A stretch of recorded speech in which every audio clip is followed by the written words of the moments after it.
प्यारे बच्चों, सुप्रभात। आज हम करेंगे पाठ नंबर 4 का सार।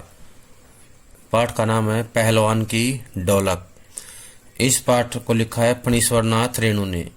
फणीश्वरनाथ रेणु जो है एक ऐसे रचनाकार हैं जिन्होंने उपन्यास के साथ साथ कहानियाँ भी लिखी हैं और कहानियों के साथ उन्होंने जो है संस्मरण लिखे हैं, रिपोर्टाज भी लिखे हैं। मैलांचल इनकी एक ऐसी रचना है जो पूरे हिंदी साहित्य में प्रसिद्ध है और इसी रचना के कारण पहलवान की ढोलक जो है ये भी काफ़ी एक प्रसिद्ध रचना रही है इनकी। लेकिन प्रसिद्धि का आधार जो है मैलांचल इनकी रचना रही है। मैलांचल एक उपन्यास है जिसमें उन्होंने अपने ग्रामीण अंचल के बारे में बताया है कि उनका अंचल जो है कितना अनगढ़ है और अनगढ़ होने के साथ साथ एक तरफ वो सस्य श्यामल है तो दूसरी तरफ धूल भरा और मैला है। इसमें बताया है कि उन्होंने भारत में जब यानी स्वतंत्रता के बाद स्वातंत्र्योत्तर भारत में विकास जब शहर केंद्रित था तो उस समय उन्होंने ये रचना लिखी थी और उनकी रचनाओं के अंदर ये खास विशेषता है कि अंचल की समस्याओं की ओर लोगों का ध्यान उन्होंने खींचा है। अंचल विशेष की तरफ जो है ध्यान खींचने का उन्होंने प्रयास किया है। ये उनकी उत्कृष्ट कहानी है पहलवान की ढोलक। आज हम करेंगे इसका सार। फणीश्वरनाथ रेणु की प्रतिनिधि कहानियों में पहलवान की ढोलक भी शामिल है। यह कहानी कथाकार रेणु की समस्त विशेषताओं को एक साथ अभिव्यक्त करती है। रेणु की लेखनी में अपने गांव, अंचल एवं संस्कृति को सजीव करने की अद्भुत क्षमता है। अद्भुत होता है विशेष। ऐसा लगता है मानो हर एक पात्र वास्तविक जीवन जी रहा हो। पात्रों एवं परिवेश का इतना सच्चा चित्रण अत्यंत दुर्लभ है। अत्यंत दुर्लभ माने बहुत कठिन है। रेणु वैसे गिने चुने कथाकारों में से हैं जिन्होंने गद्य में भी संगीत पैदा कर दिया है।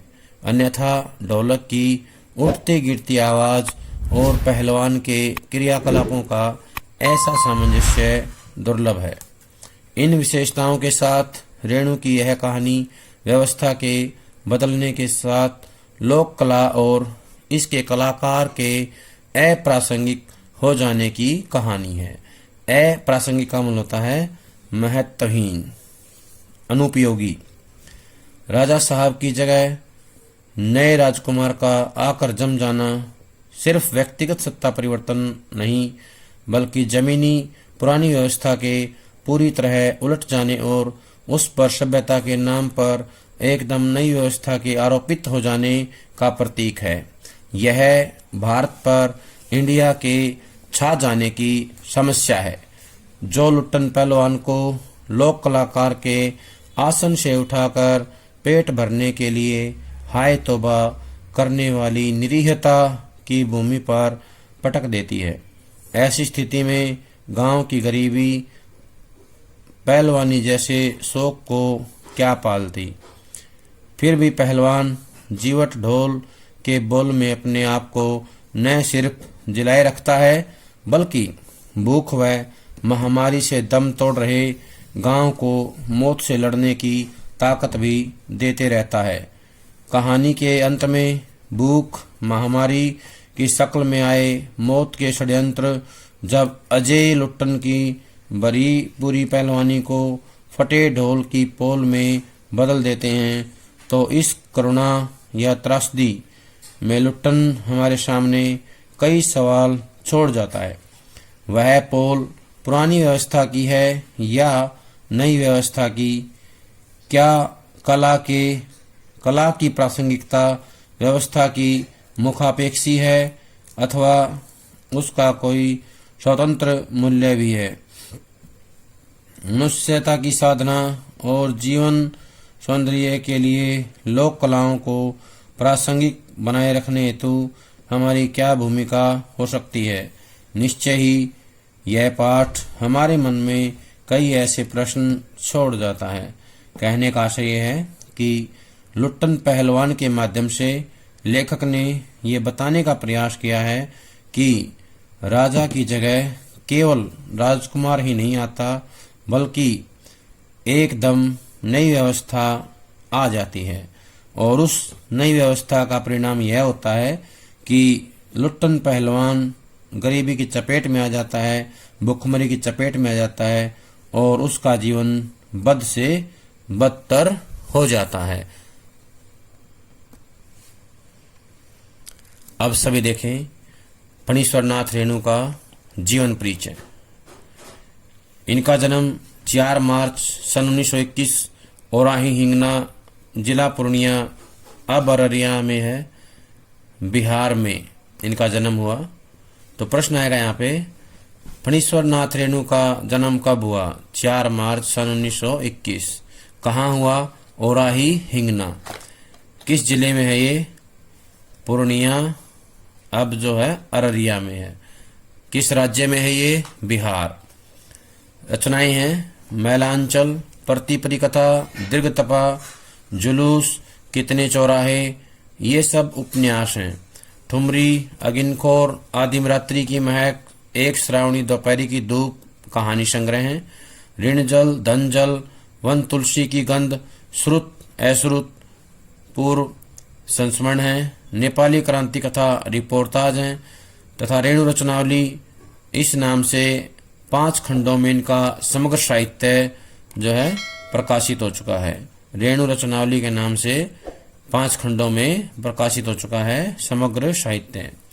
11 अप्रैल सन 1977 को पटना में इनका निधन हो गया। 11 अप्रैल सन 1977 में इनका निधन हो गया। इनकी सर्वश्रेष्ठ रचना जिसके कारण इनको हिंदी साहित्य में जाना जाता है वो है मैलांचल। मैलांचल जो है इनकी सर्वश्रेष्ठ रचना है, जिसे कालजयी रचना भी कहा जाता है। इसका प्रकाशन 1954 में हुआ। सन 1954 में इनकी मैलांचल का जो है प्रकाशन हुआ और ये एक बहुचर्चित आंचलिक उपन्यास के रूप में जाना जाता है। और इसी रचना से जो है अंचल विशेष पर लेखन आरंभ हुआ, आंचलिक उपन्यासों पर विमर्श आरंभ हुआ। इन्होंने क्या किया है, इसके माध्यम से वहाँ की भाषा, संस्कृति और लोक जीवन को केंद्र में ला खड़ा कर दिया है। गांव की जो भाषा, संस्कृति है और वहाँ का जो लोक जीवन है उसको केंद्र में ला कर खड़ा कर दिया, साहित्य केंद्र में लाने का काम किया है। और ये एक ऐसे लेखक हैं जिन्होंने लोकगीत, लोकोक्ति, लोक संस्कृति, लोक भाषा एवं लोक नायक की इस अवधारणा ने भारी भरकम चीज एवं नायक की जगह अंचल को ही नायक बना डाला है। अंचल विशेष को इन्होंने नायक बना दिया है। इससे जुड़े हुए प्रश्न जो हैं वो आ सकते हैं। पहला तो यही होगा, जन्म कब हुआ? बता देंगे 4 मार्च 1921 में। कहाँ हुआ? ओराही हिंगना। किस जिले में हुआ? जिला पूर्णिया, अब अररिया में है। किस राज्य में हुआ? बिहार में। प्रतिपरी कथा किस विधा की रचना है? उपन्यास। कितने चौराहे किस विधा की है? उपन्यास विधा की रचना है। अगिनखोर किसकी है? कहानी संग्रह की या कहानी विधा की है। आदिम रात्रि की महक, यह भी कहानी विधा की रचना है। वन तुलसी की गंध, श्रुत अश्रुत पूर्व, ये क्या है? संस्मरण विधा की रचना है। कौन सी है? संस्मरण विधा की रचना। रेणु रचनावली के कितने खंड हैं? 5 खंड। रेणु रचनावली के 5 खंड हैं। निधन कब हुआ? 11 अप्रैल 1977 को पटना में। कब हुआ? 11 अप्रैल 1977 को पटना में। इसके बाद एक प्रश्न ये आ सकता है, मैलांचल कब प्रकाशित हुआ?